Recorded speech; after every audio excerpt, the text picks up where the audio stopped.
The coming of the ship. Al-Mustafa, the chosen and the beloved, who was a dawn unto his own day, had waited 12 years in the city of Orphalese for his ship that was to return and bear him back to the isle of his birth.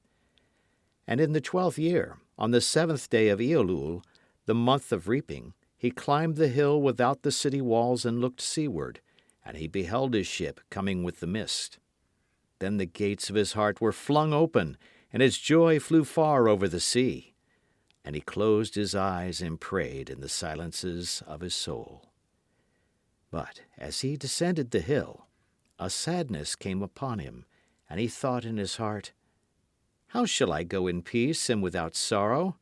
Nay, not without a wound in the spirit shall I leave this city. Long were the days of pain I have spent within its walls, and long were the nights of aloneness, and who can depart from his pain and his aloneness without regret? Too many fragments of the spirit have I scattered in these streets, and too many are the children of my longing that walk naked among these hills, and I cannot withdraw from them without a burden and an ache. It is not a garment I cast off this day, but a skin that I tear with my own hands. Nor is it a thought I leave behind me, but a heart made sweet with hunger and with thirst. Yet I cannot tarry longer. The sea that calls all things unto her calls me, and I must embark. For to stay, though the hours burn in the night, is to freeze and crystallize and be bound in a mold. Fain would I take with me all that is here, but how shall I? A voice cannot carry the tongue and the lips that gave it wings. Alone must it seek the ether. And alone and without his nest shall the eagle fly across the sun. Now, when he reached the foot of the hill, he turned again towards the sea, and he saw his ship approaching the harbor, and upon her prow the mariners, the men of his own land. And his soul cried out to them, and he said, Sons of my ancient mother, you riders of the tides, how often have you sailed in my dreams, and now you come in my awakening, which is my deeper dream. Ready am I to go, and my eagerness with sails full set awaits the wind. Only another breath will I breathe in this still air, only another loving look cast backward, and then I shall stand among you, a seafarer among seafarers.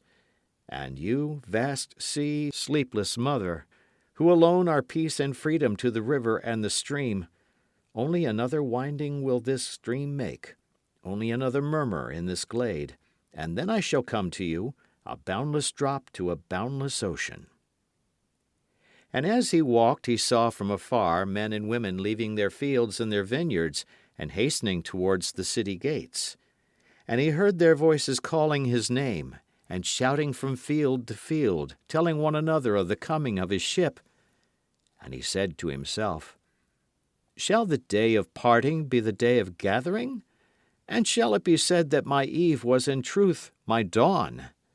And what shall I give unto him who has left his plough in mid-furrow, or to him who has stopped the wheel of his winepress? Shall my heart become a tree heavy laden with fruit that I may gather and give unto them? And shall my desires flow like a fountain that I may fill their cups? Am I a harp that the hand of the mighty may touch me, or a flute that his breath may pass through me? A seeker of silences am I, and what treasure have I found in silences that I may dispense with confidence? If this is my day of harvest, in what fields have I sowed the seed, and in what unremembered seasons? If this indeed be the hour in which I lift up my lantern, it is not my flame that shall burn therein. Empty and dark shall I raise my lantern, and the guardian of the night shall fill it with oil, and he shall light it also. These things he said in words, but much in his heart remained unsaid, for he himself could not speak his deeper secret. And when he entered into the city, all the people came to meet him, and they were crying out to him as with one voice. And the elders of the city stood forth and said, Go not yet away from us. A noontide have you been in our twilight, and your youth has given us dreams to dream. No stranger are you among us, nor a guest, but our son and our dearly beloved. Suffer not yet our eyes to hunger for your face. And the priests and the priestesses said unto him, Let not the waves of the sea separate us now, and the years you have spent in our midst become a memory. You have walked among us a spirit, and your shadow has been a light upon our faces. Much have we loved you, but speechless was our love, and with veils has it been veiled. Yet now it cries aloud unto you, and would stand revealed before you. And ever has it been that love knows not its own depth until the hour of separation. And others came also and entreated him, but he answered them not. He only bent his head, and those who stood near saw his tears falling upon his breast. And he and the people proceeded towards the great square before the temple. And there came out of the sanctuary a woman whose name was Almitra, and she was a seeress. And he looked upon her with exceeding tenderness, for it was she who had first sought and believed in him when he had been but a day in their city. And she hailed him, saying, Prophet of God, in quest of the uttermost, long have you searched the distances for your ship, and now your ship has come, and you must needs go. Deep is your longing for the land of your memories, and the dwelling place of your greater desires, and our love could not bind you, nor our needs hold you. Yet this we ask ere you leave us, that you speak to us, and give us of your truth. And we will give it unto our children, and they unto their children, and it shall not perish. In your aloneness you have watched with our days, and in your wakefulness you have listened to the weeping and the laughter of our sleep. Now therefore disclose us to ourselves, and tell us all that has been shown you of that which is between birth and death. And he answered, People of Orphalese, of what can I speak save of that which is even now moving within your souls? End of chapter 1. Chapter 2. On Love. Then said Almitra, Speak to us of love.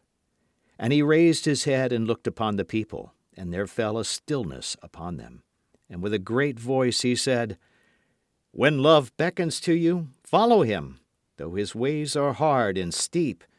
And when his wings enfold you, yield to him, though the sword hidden among his pinions may wound you. And when he speaks to you, believe in him, though his voice may shatter your dreams as the north wind lays waste the garden. For even as love crowns you, so shall he crucify you. Even as he is for your growth, so is he for your pruning. Even as he ascends to your height and caresses your tenderest branches that quiver in the sun, so shall he descend to your roots and shake them in their clinging to the earth. Like sheaves of corn he gathers you unto himself. He threshes you to make you naked. He sifts you to free you from your husks. He grinds you to whiteness. He kneads you until you are pliant. And then he assigns you to his sacred fire, that you may become sacred bread for God's sacred feast. All these things shall love do unto you, that you may know the secrets of your heart, and in that knowledge become a fragment of life's heart. But if in your fear you would seek only love's peace and love's pleasure, then it is better for you that you cover your nakedness and pass out of love's threshing floor, into the seasonless world where you shall laugh, but not all of your laughter, and weep, but not all of your tears. Love gives naught but itself, and takes naught but from itself.